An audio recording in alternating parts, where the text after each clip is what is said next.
हमारी आज की वीडियो का टॉपिक है gas loss by Tabir academy.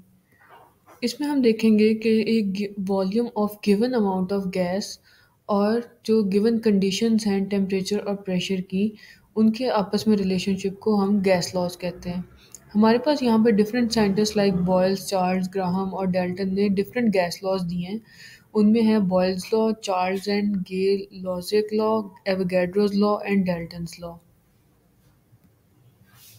Boils law ये स्टेट करता है कि एक कन्फाइंड गैस का वॉल्यूम जो है वो फिक्स टेम्परेचर पे इन्वर्सली प्रोपोर्शनल होता है to the pressure exerted on the gas. इसका मतलब ये है कि P into V is a constant.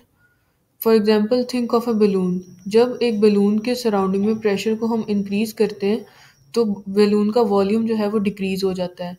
इसी तरह जब आप प्रेशर डिक्रीज करते हैं तो जो बलून का वॉल्यूम है वो इंक्रीज हो जाएगा। इसको हम इस तरह भी लिख सकते हैं कि P into V is equal to K when temperature and number of moles are constant। इधर k जो है वो प्रोपोर्शनैलिटी कांस्टेंट है। वैल्यू ऑफ k जो है वो different amount of same gas के लिए डिफरेंट होगी। अगर हम ये सपोज करते हैं कि P1 और V1 जो है वो इनिशियल वैल्यूज़ हैं प्रेशर और वॉल्यूम की, और P2 और V2 जो हैं वो फाइनल वैल्यूज़ हैं प्रेशर और वॉल्यूम के, तो बॉयल लॉ इस तरह स्टेट किया जा सकता है। P1 into V1 is equal to P2 into V2।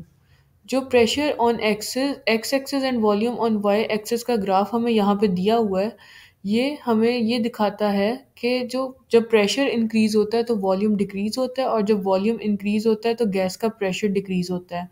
इस कर्व को हम आइसोथर्म कहते हैं।